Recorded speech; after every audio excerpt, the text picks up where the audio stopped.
आइए दोस्तों, स्वागत करती हूँ एक बार फिर से आप सभी का अपने YouTube चैनल पर, जिसका नाम है इनसाइट्स ऑफ साइंस। और मैं हूँ आपकी दोस्त अनीता अग्रवाल और आज का आपके लिए टॉपिक लेकर आई हूँ सेल डिवीज़न माइटोसिस। तो दोस्तों, इसके बारे में हम सबसे पहले जो हमारी सबसे पहली वीडियो थी, जिसके अंदर हमने ये क्वेश्चन रखा था कि कैसे living world non living world से अपने आप को डिफरेंशिएट करता है, और उसके अंदर हमने पढ़ा था कि कैसे कौन सी वो फंडामेंटल यूनिट है जिसके कारण से हमारा जो पूरा जो मतलब आप सोचिए अर्थ का जो प्रोसेस है, जहाँ पर कुछ तो नॉन लिविंग कंपोनेंट्स है और कुछ लिविंग कंपोनेंट्स है, उसके अंदर लिविंग कंपोनेंट्स के अंदर वेरिएशंस आ गए एक सेल से। तो आज का जो हमारा वीडियो है वो सारी प्रीवियस वीडियो को कवर करता है, जब जो हमने आज तक की पढ़ी हैं सारी इन्फॉर्मेशन उसके अंदर जो भी थी सारी की सारी आज यहाँ पर इसका पूरा जिस्ट है। अगर अभी तक आपने मेरी पहली वीडियोस नहीं देखी तो मैं लिंक शेयर कर दूँगी, सारी वीडियोस को आप देखिए, तभी आपको ये टॉपिक समझ में आएगा। और जो आज का सबसे ज़रूरी सवाल है वो सवाल ये है कि क्या माइटोसिस एक सेल ग्रोथ है या फिर एक एसेक्सुअल रिप्रोडक्शन है या फिर ये दोनों हैं। आज इस सवाल का जवाब जानने के लिए दोस्तों चलिए देखते हैं वीडियो में आज हमारे पास क्या है। इससे पहले अगर अभी तक आपने मेरा चैनल सब्सक्राइब नहीं किया तो इसे जल्दी से सब्सक्राइब कर लीजिए। वीडियो पसंद आए तो इसे लाइक ज़रूर कीजिएगा, बिना लाइक किए मत जाइएगा, और बेल आइकन को प्रेस कीजिएगा सबसे पहले जानने के लिए मेरी वीडियो की नोटिफिकेशन, अगली वीडियो कब आने वाली है मियोसिस की। तो चलिए देखते हैं अपने टॉपिक में कि आज हमारे पास क्या इन्फॉर्मेशन है। जी हाँ, सेल ग्रोथ की क्यों रिक्वायरमेंट है, सेल डिवीजन की क्या रिक्वायरमेंट है, सेल डिवीजन क्या होता है। तो आप अगर ये स्टेजेस ऑफ लाइफ देखेंगे, जो स्टेजेस ऑफ लाइफ आप खुद जो स्टेजेस ऑफ लाइफ या तो कंप्लीट कर चुके हैं, कंपटीशन एग्जाम की तैयारी कर रहे हैं, तो फिर भी अभी एक स्टेज आपकी बाकी है, और या फिर आप अभी तक इस स्टेज के अंदर हैं, एडोलेसेंस में आ गए हैं, तो ये देखिए कि कैसे एक न्यूबॉर्न इन्फेंट से एक एडल्ट तक की जर्नी ट्रैवल करनी है, सेल ग्रोथ करना है। तो सोचिए आप हर रोज़ जो है कितना ज़्यादा सेल डिवीजन बॉडी के अंदर हो रहा है, सो दैट कि टाइम के साथ जैसे जैसे आप ट्रैवल कर रहे हैं, आप फूड जो कंज्यूम कर रहे हैं उसकी एनर्जी को यूटिलाइज करके आपके सेल्स जो हैं वो डिवाइड कर रहे हैं। अब ये सेल डिवीजन होना है तो ये कैसे पता चलता है कि ठीक है 1 मंथ के बाद बेबी की इतनी ग्रोथ होगी, 2 मंथ के बाद इतनी होगी, 1 ईयर के बाद बेबी चलना सीख जाएगा, 3 इयर्स के बच्चे को लैंग्वेज आ जाएगी, अब वो स्कूलिंग के लिए अप्रोप्रिएट है। तो यानी कि टाइम की कोई कोडिंग है विद इन अस। तो क्या होता है कि हमारी बॉडी को जो कंट्रोल करता है वो है ब्रेन। ब्रेन के अंदर हमारा एक ऑर्गन है, ब्रेन का ही एक पार्ट है जिसको हम बोलते हैं पिट्यूटरी ग्लैंड, और उस पिट्यूटरी ग्लैंड के जो एंटीरियर पार्ट होता है, आगे का जो हिस्सा है एंटीरियर पिट्यूटरी ग्लैंड, वहां से निकलते हैं ग्रोथ हार्मोन्स। तो जो ग्रोथ हार्मोन निकलता है उसका नाम है सोमैटोट्रोपिन। क्या नाम है दोस्तों? सोमैटोट्रोपिन। तो जब आप बहुत फूड खा लिया आपने, जैसे कि फॉर एग्जांपल छोटा बच्चा जो होता है वो मिल्क प्रोटीन पे रहता है, मदर्स फीड जिसको कहते हैं, best for the child to grow. तो उस केस के अंदर छोटा बच्चा जो है वो मदर्स फीड पे रहता है या लैक्टोजन पे रहता है। वो हर 2 आवर्स के अंदर उसको डॉक्टर जो पेडियाट्रिशियन होता है वो आपको पूरी इंस्ट्रक्शन देता है कि विद इन 2 आवर्स आपको बच्चे को फीड कराना है, you have to provide the milk. तो आपने उसको मिल्क दिया, आप क्या दे रहे हैं उसे? आप उसको दे रहे हैं प्रोटीन, उसके सेल्स के पास जा रहा है प्रोटीन। जैसे ही एनफ प्रोटीन बॉडी में एक्यूमुलेट हो गया तो ये सोमैटोट्रोपिन रिलीज होगा ब्लड के अंदर। और जो मैंने आपको पहले बताया था कि सेल्स जो हैं जब एक दूसरे से अटैच होते हैं तो उनके जो वॉइड स्पेस के अंदर होता है एक्स्ट्रा सेल्यूलर फ्लूइड, उस एक्स्ट्रा सेल्यूलर फ्लूइड से हार्मोन्स ट्रैवल करके सेल के पास जाते हैं और सेल को सिग्नल देते हैं। क्या देते हैं? सेल को सिग्नल देते हैं। सेल को सिग्नल देते हैं कि अब आपको डिवाइड करना है, क्योंकि अब टाइम हो गया है, प्रोटीन का सिंथेसिस होना है, कार्टिलेज को, बोन को, मसल को, सबको जाके सोमैटोट्रोपिन सिग्नल दे देता है कि बोन्स को इलोंगेट होना है, मसल्स को बड़ा होना है, स्ट्रॉन्ग होना है। तो ये सारे के सारे काम जो है ब्रेन से पहुंचे सेल्स तक, और सेल को इंफॉर्मेशन मिल गई कि डिवाइड करना है। अब सेल के भी कहाँ जाएगी इंफॉर्मेशन? सेल के अंदर क्या होता है? Brain, nucleus. तो ब्रेन जो है वो ब्रेन से बात करेगा, वो न्यूक्लियस तक ये इंफॉर्मेशन पहुंचाएगा कि हाँ जी अब आपको डिवाइड करना है। और कब कब बताएगा? देखिए जैसे ये इंजरी का केस आप दिखाई दे रहा है आपको रिपेयर और मेंटेनेंस के टाइम पे, तो मैंने आपको लाइजोसोम ऑर्गेनेल के अंदर बताया था कि जितने भी डेड सेल्स होते हैं, लाइजोसोम अपने डाइजेस्टिव एंजाइम्स को सिक्रीट करते हैं और वहां के सेल्स को खुद डाइजेस्ट कर जाते हैं, इसीलिए इनको बोलते हैं सुसाइडल बैग्स। तो ये वहां पे उनको डाइजेस्ट कर जाते हैं, तो वहां इस स्किन को रिपेयर होने के लिए भी न्यू सेल्स चाहिए। तो ये भी सिग्नल पहुंचता है कि ये वाला पेयर जो पैच है ये इम्पेयर हो गया है, इसको रिपेयर करना है। तो उसके लिए भी आपकी बॉडी में से जो भी प्रोटीन डाइट जब आप लेते हैं, प्रोटीन को यूटिलाइज करके आपका जो सेल है वो डिवाइड करता है। अब एक मैं क्वेश्चन यहाँ पे आपसे पूछना चाहूंगी, अगर तो बॉडी के अंदर सोमैटोट्रोपिन रिलीज होता ही जाए तो सेल क्या करेंगे? सेल बिना रुके ग्रोथ करते रहेंगे। सेल ग्रोथ कैसी होगी? प्रोलिफरेशन होता रहेगा सेल्स का। तो ब्रेन के अंदर एक और प्रोसेस होता है जो कि एंटागोनिस्टिक प्रोसेस होता है, इसका ऑपोजिट होता है कि ब्रेन जो है एक इनहिबिटरी हार्मोन, इसको रोकने वाला, ग्रोथ हार्मोन को रोकने वाला इनहिबिटरी हार्मोन जिसको हम बोलते हैं सोमैटोस्टैटिन रिलीज करता है, और फिर सिग्नल जाते हैं कि बस अब इससे ज्यादा ग्रोथ नहीं होगी। समझ आ रहा है आप लोगों को? बहुत इजी है समझना, बार बार वीडियो को देखिए, जितनी बार देखेंगे उतना आपको यहीं की यहीं मेमोराइज हो जाएगा। आपको किसी बुक के अंदर ये इन्फॉर्मेशन नहीं मिलेगी। ये इन्फॉर्मेशन ज़रूरी थी आपको बतानी, क्योंकि आपको टॉपिक से कनेक्ट करना है कि क्यों सेल ग्रोथ होनी चाहिए, क्यों रिपेयर मेंटेनेंस के लिए सेल को डिवाइड करना पड़ता है, और कौन इसे सिग्नल देता है कि डिवाइड करना है। चलिए एक और केस देखते हैं। ये मैं आपसे पहले भी डिस्कस कर चुकी हूँ, मेटामॉर्फोसिस ऑफ फ्रॉग। कहाँ पढ़ा था हमने? रिकॉल कीजिए, लाइजोसोम्स में पढ़ा था हमने। कब पढ़ा था? कि जब एक टैडपोल की टेल को डिसअपियर होना होता है तो कौन फंक्शन करते हैं? लाइजोसोम्स फंक्शन करते हैं, और ये टेल को इसके सेल्स को खा जाते हैं। तो देखिए टैडपोल आपने देखा भी होगा रियलिटी में, वाटर के अंदर की टैडपोल का एग्जैक्टली साइज क्या होता है, और वहां से इसे कौन सी जर्नी ट्रैवल करनी है? फ्रॉग तक की जर्नी ट्रैवल करनी है। तो इसके अंदर कितनी डिवीजन चाहिए?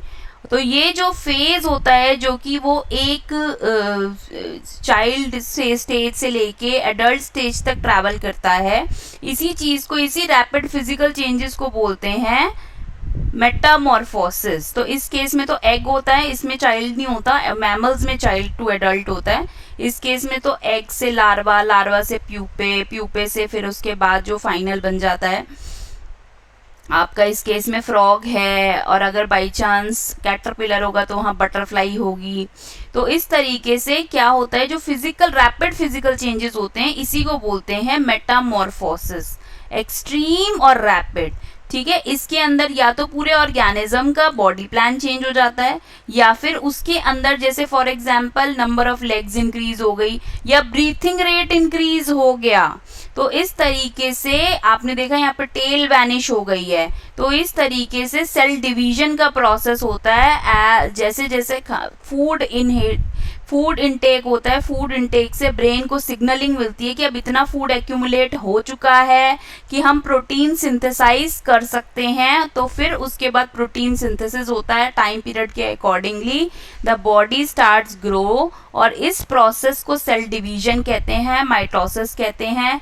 ये प्रोसेस देखिए कितना ट्रिमेंडस चेंज हुआ है from egg to adult butterfly. पहले एक एग था, एक बटरफ्लाई ने अपना एग एक लीफ पे छोड़ दिया था, ये आप छोटी क्लासेस के अंदर भी पढ़ चुके हैं, मलबरी लीव्स के ऊपर जो है अपना एग छोड़ के चली जाती है कि यहीं से इसको खाना मिलता रहेगा। ये खा खा के कैटरपिलर स्टेज तक आ जाता है, which is a larval stage. फिर कैटरपिलर जो कि आप देख सकते हैं बहुत ज़्यादा फिर फीड ऑन करता है लीव्स पे, अपना वेट ट्रमेंडसली इंक्रीज करता है, और इंक्रीज करने के बाद ये देखिए प्यूपे स्टेज, जिसके अंदर इसने अपने आप को ही एक कोकून बना के अपने आप को बंद कर लिया है, ताकि इसके अंदर ही अब उस फूड को यूटिलाइज करके देखिए बटरफ्लाई के विंग्स बनाएंगे। तो आप ये देखिए कैसे इसने अपने आप को यहाँ पे लॉक कर लिया प्यूपे फॉर्म के अंदर, और देखिए कैसे जो है एमर्ज करके, कहाँ तो वो कैटरपिलर था जिसके पास विंग्स भी नहीं थे और कहाँ उसके पास विंग्स बनकर आ गए। तो ये सब क्या हो रहा है दोस्तों, ये सब सेल डिवीजन से हो रही हैं। ये जितनी भी स्टेजेस हैं ये सिर्फ और सिर्फ माइटोसिस हैं। देखिए कितनी कलरफुल बटरफ्लाईज आपको दिखाई दे रही हैं। तो डीएनए के अंदर कितनी सारी एनकोडिंग है, कितना सारा ब्लूप्रिंट है अलग अलग ऑर्गेनिजम्स के लिए, कैसे कैसे म्यूटेशंस हुई, कैसे कैसे चेंजेस हुए एवोल्यूशनरी प्रोसेस के अंदर, और कैसे अलग अलग ऑर्गेनिजम्स बिल्ड हुए डीएनए चेंज होने की वजह से। देखिए प्लांट्स जब आपने प्लांटिंग करी थी, सोइंग करी थी, तो वो एक छोटा सा सीड था, और उस छोटे से सीड ने क्लाइमेटिक कंडीशंस के अंदर में आकर देखिए कैसे लीव्स ग्रो किए, फिर शूट्स ग्रो करी, रूट्स ग्रो करी, फिर रूट्स भी देखो कितना, यहाँ से अगर आप यहाँ तक देखेंगे तो कितना ज़्यादा अंडरग्राउंड में कनेक्शन जो है रूट्स का भी फैल गया है, और एक फ्लावर भी आ गया है। तो आप ये देखिए इस प्रोसेस के अंदर क्या हो रहा है कॉन्टिन्यूअसली, सिर्फ एक कॉटिलेडन्स मैंने आपको बताए थे सीड लीव्स। तो मैं आपसे बार बार इस बात को एम्फेसाइज कर रही हूँ कि सेल डिवीजन की आप जब भी ये वीडियो देखेंगे, इससे पहले आपको 9th क्लास के सेल चैप्टर की सारी वीडियोस को देखना है, सॉल्व्ड आंसर्स को भी, जहाँ पे आपको कॉटिलेडन्स के बारे में पता चलेगा कि कैसे एक सीड जो है वो लीव्स पहले निकालता है ताकि वो अपने लिए खाना बना सके, और कैसे उन लीव्स को फूड एक्यूमुलेट करके कैसे उनकी सेल ग्रोथ होती है। तो चलिए अब यहाँ से कंक्लूजन कर लेते हैं कि क्या हमारी अभी तक की लर्निंग हुई। The process by which new cells are made, नए सेल्स बने हैं, इसी प्रोसेस को बोलते हैं सेल डिवीजन। सेल डिवीजन दो टाइप का होता है, माइटोसिस मैं आपको यहाँ पढ़ा रही हूँ, और मियोसिस मैं आपको नेक्स्ट सेशन में बताऊंगी क्या होता है मियोसिस। तो जो सेल डिवीजन हो रही है जिसके अंदर सेल्स डिवाइड कर रहे हैं ग्रोथ के लिए, जी अभी तक आपने जितने भी केसेस देखे सब में ग्रोथ हो रही थी, उस प्रोसेस को हम बोल रहे हैं माइटोसिस। तो माइटोसिस के अंदर क्या होता है, एक सेल जो है उसको डिवाइड करना है, तो उस सेल को हम बोलते हैं मदर सेल, ठीक है, जिसमें क्रोमैटिन मटेरियल होगा। जैसे मैंने आपको अभी तक पहले जितने भी सेल्स के डायग्राम बताए हैं, जैसे ये सिंगल सेल है, ठीक है, इस सेल के पास सिग्नल आया कि इसको ग्रो करना है, इसके अंदर ये मैंने बनाया था न्यूक्लियस के अंदर क्रोमैटिन मटेरियल, न्यूक्लियोलस, जो भी मैं आपको अब तक पढ़ा चुकी हूँ, अब उसको जो है बार बार रिवाइज करेंगे तो आपको याद हो जाएगा। बार बार वीडियो देखेंगे, जितनी बार देखेंगे वहीं की वहीं आपको याद हो जाएगा। तो ये मदर सेल है। अब ये मदर सेल को सिग्नल मिला है कि अपने जैसा आइडेंटिकल सेल बनाओ। तो अपने जैसा आइडेंटिकल सेल बनाने के लिए क्या करता है, पहले मैं आपको यहीं पे स्टेजेस जो हैं बता दूंगी, पर पहले आगे के भी हम पढ़ लेते हैं कि एक, अभी आप यहाँ पे एक स्टेटमेंट पढ़ लीजिए कि एक मदर सेल से 2 डॉटर सेल्स बन जाती हैं। कैसे बन जाती हैं, बने रहिए मेरे वीडियो में, मैं अभी आपको सब कुछ समझाऊंगी। The daughter cells have the same number of chromosomes as mother cell। अगर मदर सेल के पास से फॉर एग्जाम्पल इस सेल के अंदर 11 क्रोमोसोम्स हैं, तो जो डॉटर सेल्स बनेंगे उनके अंदर भी कितने क्रोमोसोम्स होने चाहिए, 11 ही होना चाहिए। सेम ब्लूप्रिंट की कोडिंग जानी चाहिए। अगर कोई भी एरर आ गया, 11 की जगह 10 बन गए, तो वो स्पीशीज जो है अनफिट हो जाएगी हमारी ग्रोथ के अंदर भी। से फॉर एग्जाम्पल अगर वो सेल जो है वो बार बार खराब बने जा रहा है, कोई एलर्जी हो गई है, सेल डिवाइड तो करता है लेकिन जब नया सेल आता है तो वो सेल फिर से खराब ही आता है। कोई बॉडी में स्किन एलर्जी है तो वहाँ के सेल्स ऐसे ही बन गए हैं, मॉडिफिकेशन हो गई है सेल्स के अंदर, कोई डिसऑर्डर हो गया, तो अगर वो बार बार वही सेल्स बनेंगे तो वो कभी भी लाइफ टाइम रिकवरी नहीं होगी। तो इसीलिए यानी कि कुछ ब्लूप्रिंट के अंदर एरर आ गया है, कोई कोडिंग के अंदर एरर आ गया है, तो वो एरर ना आए तो ये इंश्योर होना बहुत ज़रूरी है कि सेम क्रोमोसोम नंबर जाने चाहिए जैसे मदर सेल्स के अंदर थे। और माइटोसिस का रोल क्या है, इंपॉर्टेंट है, ये सारे एनसीईआरटी के पॉइंट्स हैं। कि जो आपसे पूछ लिया जाए कि what is the application of mitosis, it helps in growth and repair of tissues in the organism. Organism की जहाँ पे भी टिश्यूज ब्रेक हो जाते हैं, चाहे इनसाइड चाहे आउटसाइड, चाहे स्किन खराब हो जाए या इनसाइड कोई मसल पुल हो गई या कोई मसल ब्रेक हो गई, कोई क्लॉट बन गया, क्लॉट डिजोल्व होके नहीं और वो बननी है, से फॉर एग्जांपल आर्टरीज या वेन्स बननी है, कोई ब्लड वेन बननी है, तो ये सब जो है रिपेयरिंग का काम करते हैं और ग्रोथ करते हैं। तो अब हम देखते हैं दोस्तों एग्जैक्टली माइटोसिस है क्या। तो माइटोसिस के अंदर अगर आप इस डायग्राम में या इस डायग्राम में देखेंगे, ये देखिए ये सारा क्रोमैटिन मटेरियल एक सेल के अंदर है, ठीक है। अब क्या हुआ, सिग्नल पहुंचा है कि हमको डिवाइड करना है, अब टाइम आ गया है, एनफ प्रोटीन बॉडी में एक्यूमुलेट हो गया है, इस प्रोटीन को यूज करो और अपने जैसे आइडेंटिकल सेल बना के ग्रोथ के फेज में जाना है।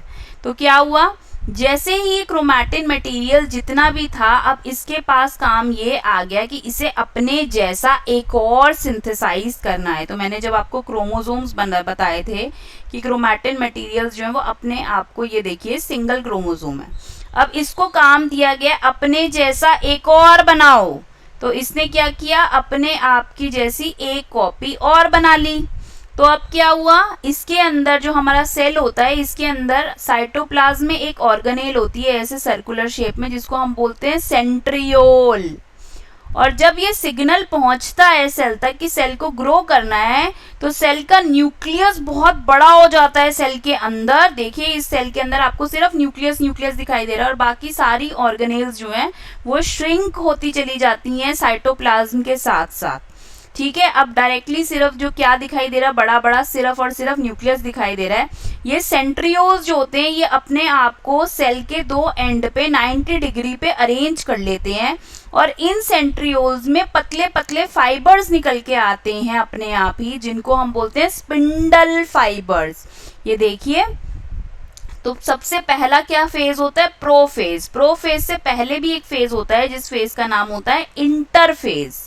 तो इंटरफेस के अंदर क्या होता है दोस्तों, इंटरफेस के अंदर मान लीजिए अगर एक सेल जो है वो 24 आवर्स लेता है डिवाइड करने के लिए, तो वो 23 आवर्स तक इंटरफेस के अंदर रहता है। और ये डिवीजन जो आप यहाँ पर देख रहे हैं इस GIF में आप देख रहे हैं, ये सिर्फ 1 आवर की है। तो 23 आवर्स लग जाते हैं सेल को पूरा का पूरा अपने आप को डुप्लीकेट करने में, अपनी सारी इंफॉर्मेशन को दोबारा से कॉपी करने में 23 आवर्स तक का टाइम लेता है कि पूरा का पूरा आइडेंटिकल सेल बनाना है उसे, सारी सेल ऑर्गेनेल्स प्रॉपर होनी चाहिए, सब कुछ। अब जब सेल डिवाइड करेगा तो उसके अंदर जो भी चीज होगी सबकी सब जो नहीं बनेगी उसकी सारी इंफॉर्मेशन एज इट इज होनी चाहिए जैसे मदर सेल की थी। तो अब क्या हुआ, 23 आवर्स तक वो डेटा कॉपी हो गया सारा का सारा, इसके अंदर डबलिंग हो गई क्रोमोसोम्स की, अब क्रोमोसोम्स आइडेंटिकल क्रोमोसोम्स वैसे हो गए। तो सेंट्रियोल्स ने अपने आप को अब 90 डिग्री पे अरेंज कर लिया, अरेंज करके उसमें से फाइबर्स निकले जिसका नाम हो गया स्पिंडल फाइबर्स। ये आपको सिर्फ समझना है, ये आपके कोर्स में नहीं है, ये 11th क्लास के अंदर सिखाया जाता है, पर यहाँ पे पढ़ना जरूरी है क्योंकि 10th क्लास के अंदर माइटोसिस मियोसिस जैसी टर्म्स आपको रिप्रोडक्शन चैप्टर के अंदर बहुत काम आएंगी। तो क्या होता है माइटोसिस, एक बार यहाँ पे फिर से समझ लीजिए। अब क्या होता है, ये जो स्पिंडल फाइबर्स होते हैं ये अपने आप से क्रोमोसोम्स को अटैच कर लेते हैं।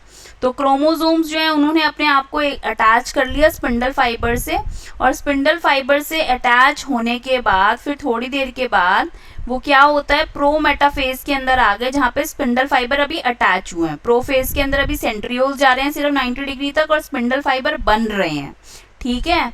जो साइटोप्लाज्म है उसकी कंडेंसिंग हो रही है, छोटा होता चला जा रहा है, सारी ऑर्गेनेल्स छोटी होती जा रही है और न्यूक्लियर एनवेलप बड़ा होता जा रहा है। अब क्या हो गया, अब स्पिंडल फाइबर जो है वो अटैच हो गए क्रोमोसोम्स तक। क्रोमोसोम्स पर अटैच होने के बाद नेक्स्ट स्टेज में वो गए मेटाफेज में, जो कि सारे के सारे स्पिंडल फाइबर जो हैं इक्वेटर पे आ गए इस सेल के। जैसे अर्थ का इक्वेटर होता है सेंटर, ऐसे सेल का इक्वेटर हुआ सेंटर। तो स्पिंडल फाइबर्स क्रोमोसोम्स से इस तरीके से अटैच होते हैं कि क्रोमोसोम्स के ये तो बीच में हुआ सेंट्रोमियर, और यहाँ साइड में भी दो चीजें होती हैं जिसको हम बोलते हैं काइनेटोकोर। नाम बता रही हूँ दोस्तों, घबराने की जरूरत नहीं है, याद हो जाए तो ठीक है, नहीं हो तो कोई बात नहीं, घबराना नहीं है, समझना है हमको। काइनेटोकोर, जैसे ये मैंने बनाया क्रोमोसोम, और क्रोमोसोम के साइड में क्या है, दो काइनेटोकोर। तो क्या हुआ, एक स्पिंडल फाइबर जो है यहाँ से ऊपर को चला गया, अटैच हो गया, और एक स्पिंडल फाइबर यहाँ से नीचे को चला गया। तो क्यों हो गया, क्योंकि आइडेंटिकल डेटा है इसके अंदर। अब नेक्स्ट स्टेज के अंदर क्या होगा, नेक्स्ट स्टेज के अंदर पुलिंग होगी क्रोमोसोम्स की। क्रोमोसोम्स क्या हो गए, पुल हो गए टुवर्ड्स दी पोल। पोल पे चले गए, आधे क्रोमोसोम्स ऊपर, आधे क्रोमोसोम्स नीचे, बीच में कंस्ट्रक्शन आ जाएगी। अब न्यूक्लियस जो है वो डिवाइड हो चुका है, अब साइटोप्लाज्म डिवाइड होना रह गया है। न्यूक्लियस जब डिवाइड करता है तो टर्म यूज करते हैं कैरियोकाइनेसिस, और जब साइटोप्लाज्म डिवाइड करता है तो उस टर्म को बोलते हैं साइटोकाइनेसिस। तो अब क्या होता है, जब सारे के सारे क्रोमोसोम्स पोल पे चले जाते हैं और बीच में कंस्ट्रक्शन बन जाती है, उसको बोलते हैं टीलोफेज, और जिस फेज में पुलिंग होती है उसे बोलते हैं एनाफेज। तो जब ये कंस्ट्रक्शन क्रिएट हो गई तो वो कौन सा फेज हो गया, टीलोफेज हो गया। फिर क्या होगा, एक बीच में प्लेट बन जाएगी और प्लेट से साइटोप्लाज्म भी डिवाइड हो जाएगा। तो ये थी मदर सेल। मदर सेल से कितने डॉटर सेल बने दोस्तों, 2 डॉटर सेल्स। और फिर धीरे धीरे इनके स्पिंडल फाइबर्स खत्म हो जाएंगे, सेंट्रियोल फिर जाके साइटोप्लाज्म में सर्कुलर की तरह वैसे ही रह जाएंगे, जब तक कि इनको नेक्स्ट सिग्नल नहीं आएगा कि आपको फिर से क्या करना है, डिवाइड। तो अब आप, ये ओरिजिनल सेल है, देखिए ये रिकॉर्डिंग की गई है। इस तरीके से सेल के अंदर क्रोमोसोम्स जो हैं विद इन एन आवर जो है वो आप समझ सकते होंगे कि कैसे कैसे फटाफट से डिवाइड हो जाते हैं। तो आप यहाँ पे देख सकते हैं कि पहले जो सेल था वो पूरा का पूरा क्रोमैटिन मटेरियल के अंदर था। देखिए कैसे सेल की कॉपीज बनी, सेल एनलार्ज हुआ, न्यूक्लियस एनलार्ज हुआ। ये देखिए सेंट्रियोल से कैसे स्पिंडल फाइबर निकले, सारे इक्वेटर पे अरेंज हो गए। यहाँ से फिर उसके बाद अरेंज होने के बाद सेल्स की पुलिंग होगी अब क्रोमोसोम्स की अपनी अपनी साइड पे, और क्रोमोसोम होने के बाद फिर कंस्ट्रक्शन हो गई। कंस्ट्रक्शन होने के बाद में साइटोप्लाज्म डिवाइड हो गया, और ये कितनी, एक मदर सेल किस में डिवाइड हो गई, 2 डॉटर सेल्स में। होपफुली आपको ये यहीं पर समझ में आ गया होगा, बहुत ईजी है। अरे ये क्या, सेल तो ग्रोथ और रिपेयर के लिए डिवाइड हुआ था, अब ये क्या हुआ, एक सेल से बहुत सारे ऑर्गेनिजम्स कैसे बन गए। जी हाँ दोस्तों, यूनिसेल्यूलर ऑर्गेनिजम्स कैसे ग्रो करेंगे। यूनिसेल्यूलर ऑर्गेनिजम्स को अगर ग्रो करना है तो उनकी जब मदर सेल डिवाइड करेगी तो वो तो 2 इंडिविजुअल में क्रिएट हो जाएंगे। तो जैसे ही वो 2 इंडिविजुअल में क्रिएट हो गए, फिर वो 2 किस में आगे कन्वर्ट हो जाएंगे, 2 का टेबल चलेगा, फिर 2 जो है वो 4 में कन्वर्ट हो जाएंगे। तो इस तरीके से आप देख सकते हैं कि कैसे बैक्टीरिया जो है वो अपने आप को रिप्रोड्यूस करता है। और ये देखिए कुछ ऑर्गेनिजम्स ऐसे ऑर्गेनिजम्स भी होते हैं जिन ऑर्गेनिजम्स को अगर हम बीच में से कट कर दें, से फॉर एग्जाम्पल यहाँ पर अगर हम जो है अपने इसको जो स्टारफिश है, अगर इसकी लेग को हम एक तरफ से काट दें, ठीक है, यहाँ से फॉर एग्जाम्पल हमने काट दिया, तो जहाँ से काट दिया वहां से उसकी लेग भी आ जाएगी, और फिर वो पूरा का पूरा जिस लेग को कटा था उसके अंदर भी पूरा का पूरा स्टारफिश बन जाएगा। देखिए पैरामीशियम कैसे अपने आप को डिवाइड कर रहा है। पैरामीशियम को देखिए दोस्तों कैसे उसने अपने आप को जो है डिवाइड किया, एक मदर सेल से 2 डॉटर सेल के अंदर वो माइटोसिस के प्रोसेस से मल्टीप्लाई हो गया। इसी तरीके से प्लानेरिया को देखिए, ये एक ऑर्गेनिज्म है प्लानेरिया। जब हम इसे लॉन्गिट्यूडनली काटते हैं तो इसके 2 सेक्शंस हो जाते हैं। तो 2 सेक्शंस होते हैं तो वो अपनी दूसरी बॉडी को रीजनरेट कर देते हैं, पावर ऑफ रीजनरेशन कहते हैं। या फिर टेल से भी अपने आप को रीजनरेट कर लेता है, आइज को, या फिर अपने टेल को रीजनरेट कर देता है। ये देखिए प्रैक्टिकल किया गया है। इस प्रैक्टिकल के अंदर एक ओरिजिनल प्लानेरिया को पार्ट्स में काटा गया है, और डे वाइज ऑब्जर्व करने के बाद at the end of the day आप देख सकते हैं कि कितने सारे प्लानेरिया, उस प्लानेरिया, देखिए प्लानेरिया को कट किया जा रहा है ईच सेगमेंट से, और आप ये देखते हैं 4 सेगमेंट से काटा गया। तो नंबर ऑफ डेज से फॉर एग्जांपल 7 to 8 डेज के बाद में ये चारों पार्ट्स के 4 प्लानेरिया बन गए। तो माइटोसिस सेल ग्रोथ और रिपेयरमेंट के साथ साथ एसेक्सुअल रिप्रोडक्शन के लिए भी रिस्पॉन्सिबल है, यानी कि एक ही ऑर्गेनिज्म से उसकी आगे क्या बन जाएंगी, प्रोजेनीज बन जाएंगी, ऑफस्प्रिंग्स बन जाएंगे। उस एक ऑर्गेनिज्म को ग्रो करने के लिए कोई भी दूसरे ऑर्गेनिज्म की ज़रूरत नहीं है।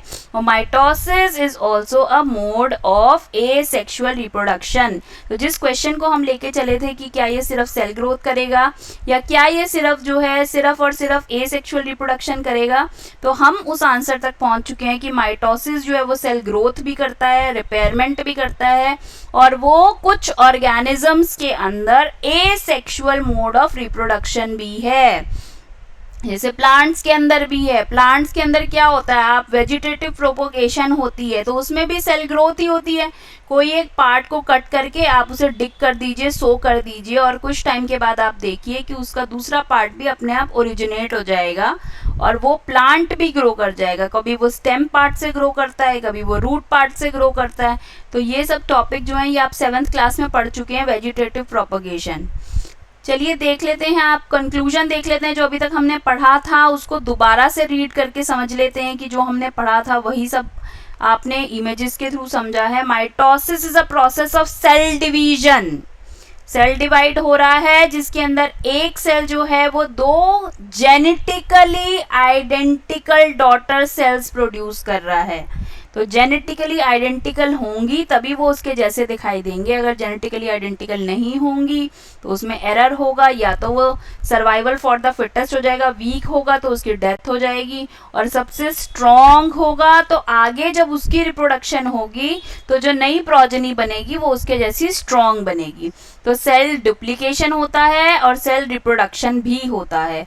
क्रोमोसोम्स का नंबर प्रिजर्व रहता है दोनों डॉटर सेल्स के अंदर। मैंने आपको बताया था अगर इस सेल के अंदर 11 क्रोमोसोम है तो मदर सेल के अंदर तो दोनों डॉटर सेल्स जो बनेंगी दोनों में 11 क्रोमोसोम्स ही होंगे। माइटोसिस एक छोटे पीरियड के अंदर हो जाता है। इसमें क्रोमोसोम का पहले कंडेंसेशन हुआ, फिर उसका सेग्रीगेशन हुआ, और जब वो सेग्रीगेशन होकर डिवाइड हो गया कॉन्स्ट्रिक्शन से तो फिर क्या हो गया, साइटोप्लाज्म का डिवीजन हो गया। और ये प्लांट्स में, एनिमल्स में, सबके अंदर होता है, हमारे अंदर भी माइटोसिस होता है। माइटोसिस का क्या पर्पस है, क्या काम करता है ये तो हम ऑलरेडी देख चुके हैं, सेल डुप्लीकेशन, सेल रिप्रोडक्शन। उसके अलावा जो कॉन्टिन्यूअस माइटोसिस होता है उसके कारण जो है नंबर ऑफ सेल्स इंक्रीज करते हैं जिसकी वजह से ऑर्गेनिज्म ग्रो करता है सिंगल सेल से कॉम्प्लेक्स लिविंग ऑर्गेनिज्म में। जैसे मैंने आपको मेटामॉर्फोसिस दिखाया था, या फिर एक ह्यूमन का ग्रोथ, आपको ग्रोथ चार्ट दिखाया था कैसे होता है। Different cells in the body like the cells on the skin या फिर रेड ब्लड सेल्स, ये कॉन्टिन्यूअसली रिप्लेस होते रहते हैं माइटोसिस से। मैंने आपको बताया था आरबीसी के अंदर क्या नहीं होता, न्यूक्लियस नहीं होता, लेकिन फिर भी माइटोसिस से वो डिवाइड करता है। ठीक है, तो अपने जैसे और सेल्स बनाता है। कितने सेल्स होते हैं, बनते हैं 5 × 10⁻⁹ cells are formed per day in humans mitosis से।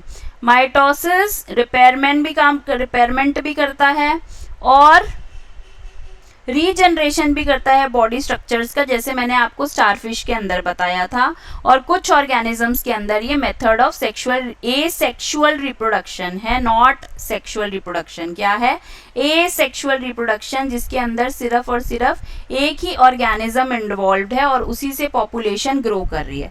होपफुली आपको आज का वीडियो पसंद आया होगा। पसंद आया तो इसे एक लाइक ज़रूर दीजिएगा दोस्तों, और मेरे चैनल को सब्सक्राइब कीजिए, बेल आइकन पे प्रेस कीजिए आगे आने वाली वीडियोस को जानने के लिए। तब तक के लिए goodbye and take care.